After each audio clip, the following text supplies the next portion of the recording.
మిత్రులారా, మీకందరికీ తెలుసు తెలంగాణ ఉద్యమం అంటేనే ఉద్యోగాల వేట.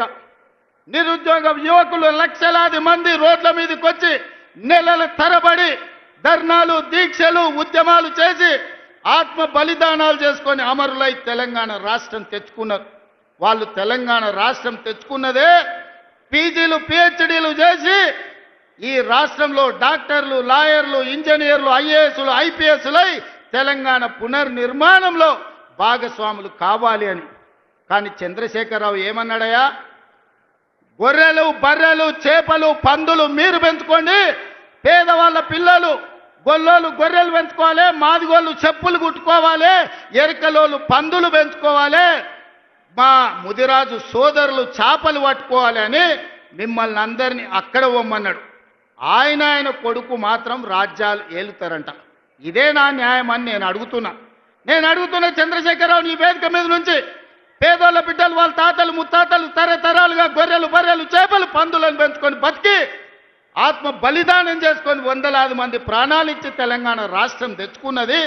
డాక్టర్లు, లాయర్లు, ఇంజనీర్లు, ఐఏఎస్లు, ఐపీఎస్లై రాజ్యం ఏలాలనా లేకపోతే గొర్రెలు, బర్రెలు పెంచుకోవాలనా ఒక్కసారి ఆలోచన చేయండి.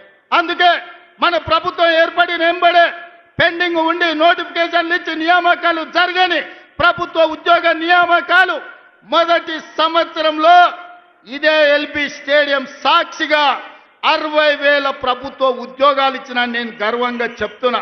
ఇవాళ నేను సవాలు విసురుతున్న కిషన్ రెడ్డికి, కేటీఆర్కు, కేసీఆర్కు, నరేంద్ర మోడీకి. మొదటి సంవత్సరంలో మా ప్రభుత్వ ఉద్యోగాలలో 60,000 నియామకాలు చేపట్టింది. మీకు దమ్ము ఉంటే, ధైర్యం ఉంటే, చిత్తశుద్ధి ఉంటే మీరు సవాలు విసిరండి. 60,000 మందిని ఇదే ఎల్బీ స్టేడియంలో తెచ్చి తలలు మొత్తం లెక్క పెట్టిస్తా.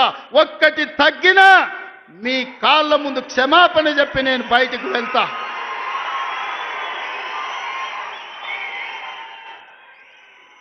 ఇది మా లెక్క, ఇది మా నిజాయితీ.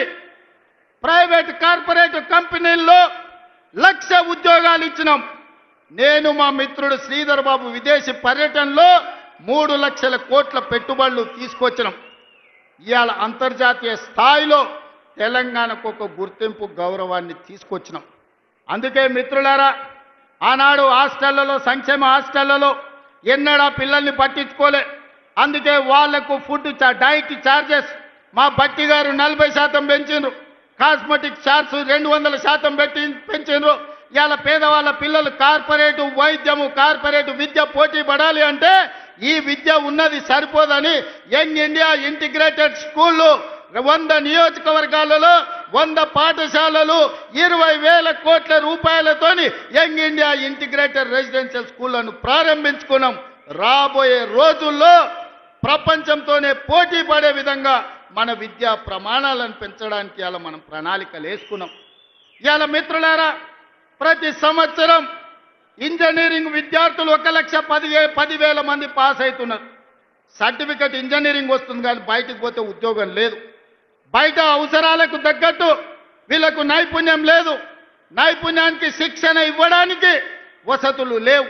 అందుకే ఆలోచన చేసి రాష్ట్ర ప్రభుత్వంలో యంగ్ ఇండియా స్కిల్స్ యూనివర్సిటీని ప్రారంభించి వేలాది మంది పేద పిల్లలకు స్కిల్స్ నేర్పించి తద్వారా ఉద్యోగ ఉపాధి అవకాశాలు కల్పించడానికి ఈరోజు మన ప్రభుత్వం పనిచేస్తుంది.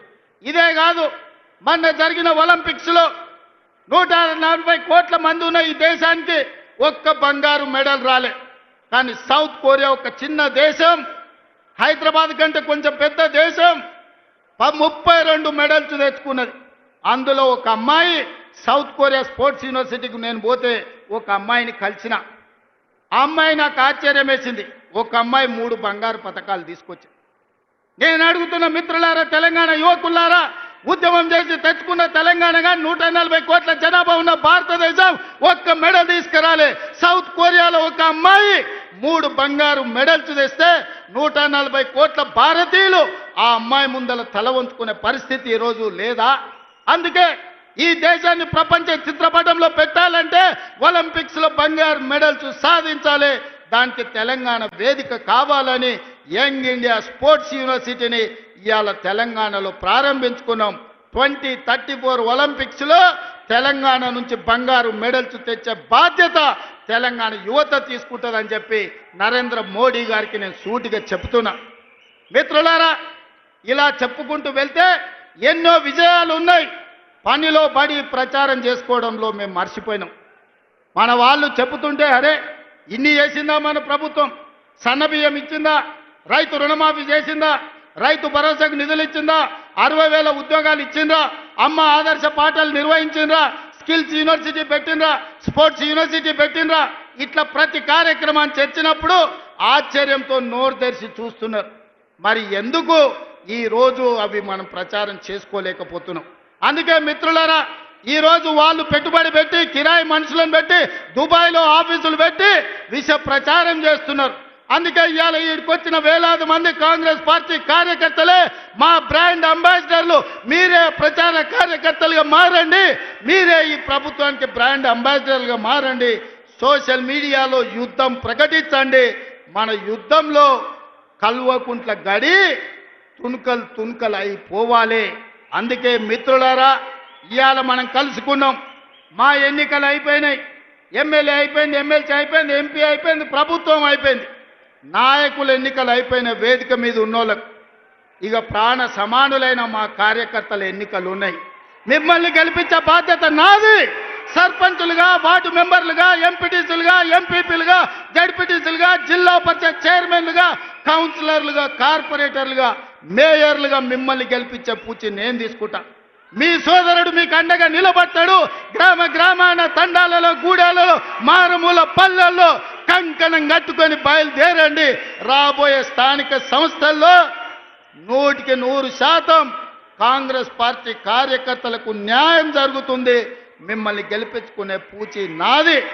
ఇవే కాదు, ఈరోజు గుడి కమిటీలు కావచ్చు, మార్కెట్ కమిటీలు కావచ్చు, కార్పొరేషన్లో డైరెక్టర్లు కావచ్చు, అన్ని పదవులు ఇచ్చే వరకు ఈరోజు విశ్రమించను. మీకు అండగా నిలబడడానికి మీనాక్షి నటరాజన్ గారు ఢిల్లీ నుంచి వచ్చిండ్రు. మీకు 100% న్యాయం జరుగుద్ది. మీకు న్యాయం చేసే బాధ్యత నాది. ఇదే కాకుండా చాలా మంది నాయకులకు ఒక భయం ఉంది. మా దగ్గర ఎమ్మెల్యే గెలిచిండు, లేకపోతే మా దగ్గర ఎవరో ఎమ్మెల్యే వచ్చిండు, రేపు భవిష్యత్తులో నా పరిస్థితి ఏందని.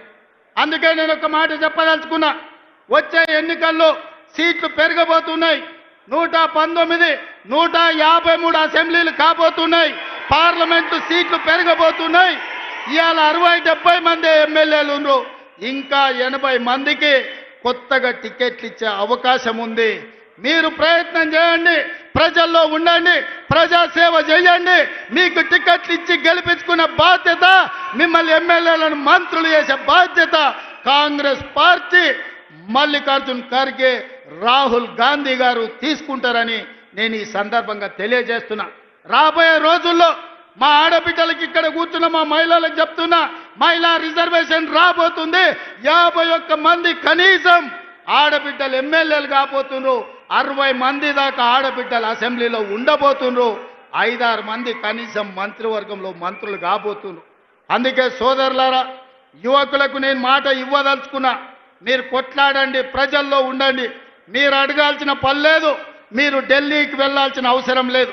మీ టికెట్ మీ ఊరికి, మీ ఇంటికి తెచ్చిచ్చి, మీ దోవ ఖర్చులు ఇచ్చి మిమ్మల్ని గెలిపించుకునే బాధ్యత కాంగ్రెస్ పార్టీ తీసుకుంటుంది. ప్రజల్లో ఉండే ఆడబిడ్డలకు టికెట్లు ఇచ్చి మహిళా నాయకత్వాన్ని పెంపొందించే బాధ్యత కాంగ్రెస్ పార్టీ తీసుకుంటుంది. ఖర్గే जी, इस मंच से मैं आपको एक भरोसा, एक वादा करना चाहता हूं. आज गांव-गांव से, आदिवासी जिलों से हमारे भाई बहन लोग इधर आ गए. वो विलेज का ग्राम अध्यक्ष है, मंडल अध्यक्ष है, जिला के अध्यक्ष है.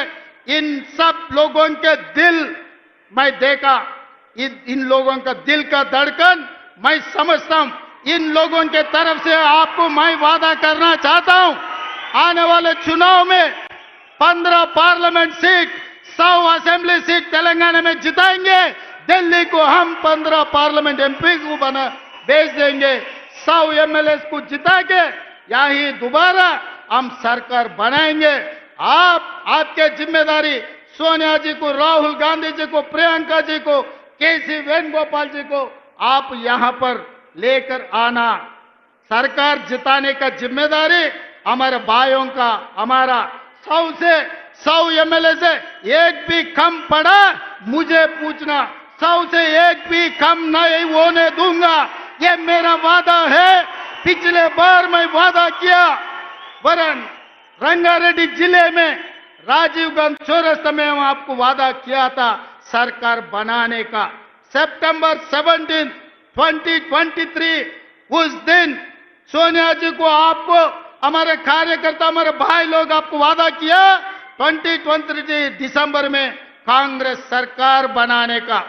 आज 3 साल पहले हम लोग आपको वादा कर रहे हैं, हमारे वादा को सोनिया जी को पहुंचा दो। आने वाले चुनाव में 100 एमएलए को जिताएंगे, सरकार बनाएंगे। 15 पार्लियामेंट मेंबर्स को हम दिल्ली भेज देंगे। आप दिल्ली में सरकार बनाओ, हमारे तरफ से हम लोग मेहनत करेंगे। ये हमारे वादा है। सही है ना? तैयार है? तैयार है? तैयार है? तैयार है? तैयार है? तैयार है? आप लोग तैयार है? पीछे